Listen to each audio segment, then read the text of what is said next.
Hey guys, and welcome back to part 2 of building our own drone. So in this video I'm going to take you guys through the components we bought for the drone, the body, the motors, the blades, things like that. So we've got two bodies. We've got a 3D printed body and an off-the-shelf body. So we're just going to test the difference, how the weight affects it, things like that. And then we look at the PCB we ordered. So we received our orders, our PCB from PCBWay. And so we look at the ECESP we've got on there, the accelerometer, how things are populated, and then how we're planning on to mount it. And then at the end of the video, we're going to look at what current can these motors and what current can these motors handle. What current can the motors handle? So I want to see at what stage does the drone start to lift off.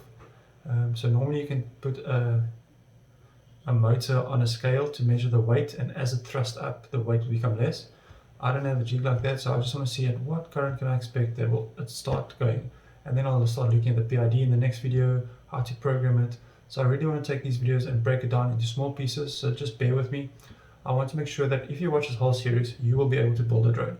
All my stuff will be open source, so once this is done, we'll share everything. So you should be able to just plug and play and have a drone. That's the idea. So if that sounds good to you guys, just hit the thumbs up, subscribe, or if you just want to follow my hair, because we're in lockdown at the moment and this is going crazy. So there's no haircut until the end of January. Fun times. But let's get started with the fun stuff. So in our previous video, we actually looked at the schematic and PCB of this board that we are looking at now. So this is the PCB that was populated by PCBWay. So as you can see, they did a very neat job. So this is the top side and then the bottom side. So here you can see the ESP, like we spoke last time. It needs to be on the edge for the antenna, so it's always good practice to make sure the ESP is on top. And then we've got our decoupling capacitors. This is my power supply, my voltage regulator.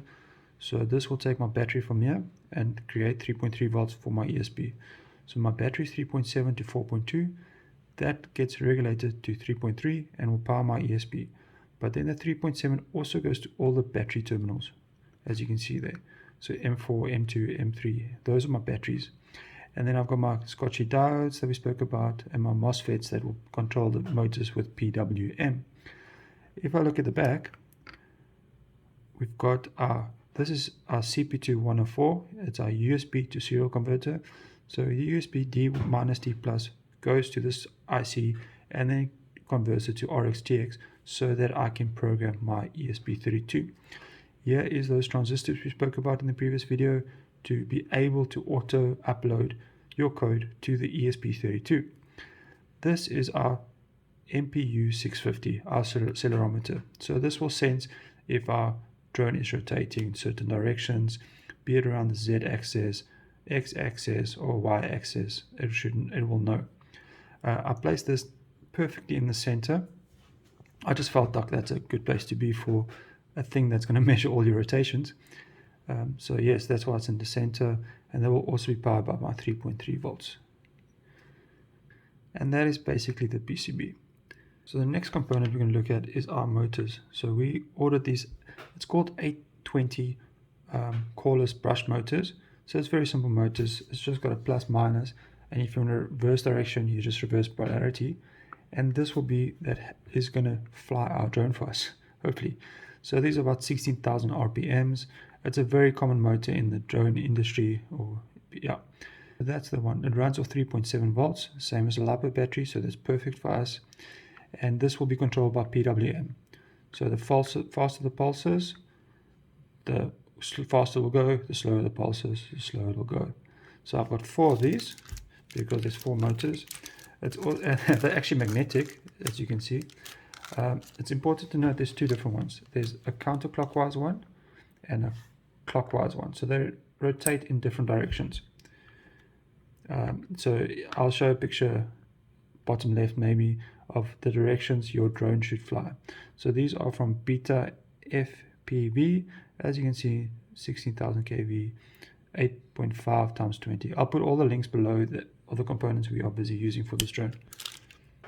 I also ordered these blades from Beta FPV. So this will just go on top of the motor and rotate. Just double check, I'll put the links below as well. The blades have different angles, so your counterclockwise and clockwise have different angles, so that's important to note. You want it to rotate into the thick side of things like this. So this will be anti-clockwise or counterclockwise fan. Good stuff. I'll show a video of this moving later on in this video. And then here you can see one of the bodies we ordered. These are just different blades, but same principle. This is 4 blades, the other one was 3 blades. So it's got its plus minus, as you can see. And then the motors go into this housing over here. I'll put the links below. You just squeeze it in there. It's very tight, so it needs some force. And then, so I made this clockwise, anti, counter. The motors have to be like these match and these match. That's important. So the motors can't just be anywhere. Make these two match and these two match. And then we 3D printed our own blade. So we're going to test this later. This was done by Richie, one of our friends. He's very good at 3D printing designs and stuff. I'll put his link below as well. And he made this drone for us. So this is the blade. So you can see there's 5 propellers. It's quite big. And this is the body. So it's quite impressive how this was 3D printed. So this nut, everything screws in there. Motor plugs in there, as you can see. And then the idea was to put the PCB here. So I'm first going to get it working on the small body, because once it flies on the small body, then you only have to change PID values, and this is a bit heavier, so we're going to see if I can lift this. I'm quite excited to see that. So the idea is first small body and then this. So in the future, I actually want to make a version 2 PCB that fits perfectly in this mounting bracket that they have, Beta FPV. So I created the PCB a bit too quickly without thinking too much about the housing, so that was my fault. But I'm going to make a PCB that you can just click on here, connect the motors, upload the code, and it will fly. That is the idea. So we are going to do a version 2, fix some mistakes, make it more user friendly, and then of course everything will be open source, no problem. So let's see what happens when I put some voltage and current to these motors. So what we're going to do now is I'm going to turn on my motors with a power supply that I have. I'm going to run at a constant current. So many times you'll see a power supply having CV for constant voltage and CC for constant current. So what I'm going to do, I'm going to turn my current all the way down and then slowly increase my current and just check where the motors start turning, where the drone starts going up, starts wobbling, things like that. So let's see. Let me know what your guesses are down below. What current do you think is going to draw? So I just want to see when it starts lifting up. It's not going to fly because it's not PID. It's not stable yet with the feedback loop, but we'll get there. So let's see what happens. Here is my power supply. So just a normal power supply, not to 30 volts, not to 60 amps. And you can see I've got my CV and my CCC. This is my constant voltage current. And I'll be running at a constant current. So I've got my drone hooked up, positive, negative. So I'm just going to switch it on. No feedback loop, no control, no flight controller, just pure power.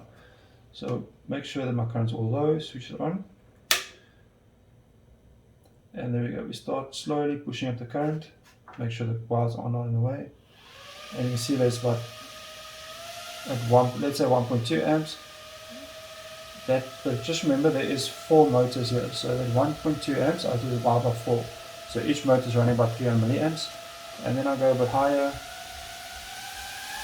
At 2 amps it started making noise, so that's 500 milliamps each. At 2.6 it's starting to wobble a bit. And at 3 amps it starts going crazy.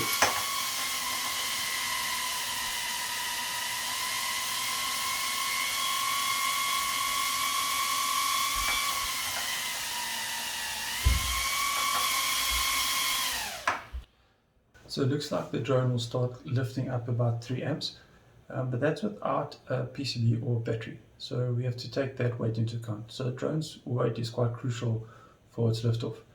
But these motors can handle probably about 2 to 3 amps.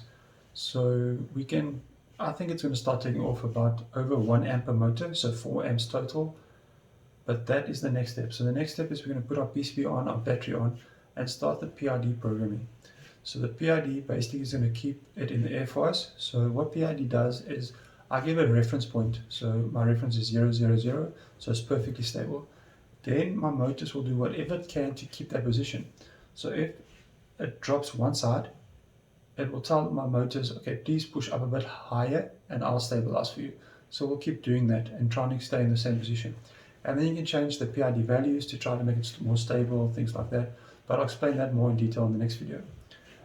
But that's basically where we are now at the moment. So we got our components, we got our PCB, and now the fun starts, the difficult part actually. So the drone, the most difficult part about the drone is the stabilization of the drone. So the PID programming is not, it's where the challenge lies, where the fun lies. But yes, we're going to do this. And then, like I said, all open source, freely available. So once this is done, everyone who watches the videos or can just have their own drone. Hopefully it all works perfectly.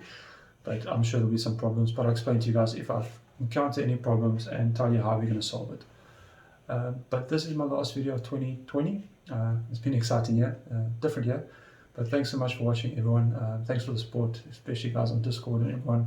The streams we've had, the people that I've met, it's been amazing. Next year we've got more projects planned, like the macro keyboard, the Nixie clock that one of the subscribers wants to do. I'll also still keep doing our live streams where I help you guys one-on-one with PC design. That's been really cool. We'll bring in more podcasts, more guests, speaking to people in the real world, real engineers, that maybe they can give you some insight that you didn't or you wanted to know. You can ask your questions. So yeah, I'm very excited for next year. It's really going to be cool. Guys, have a fantastic New Year's, have a fantastic end of this year, even a better next year. Till next time, guys, have an awesome day. Bye.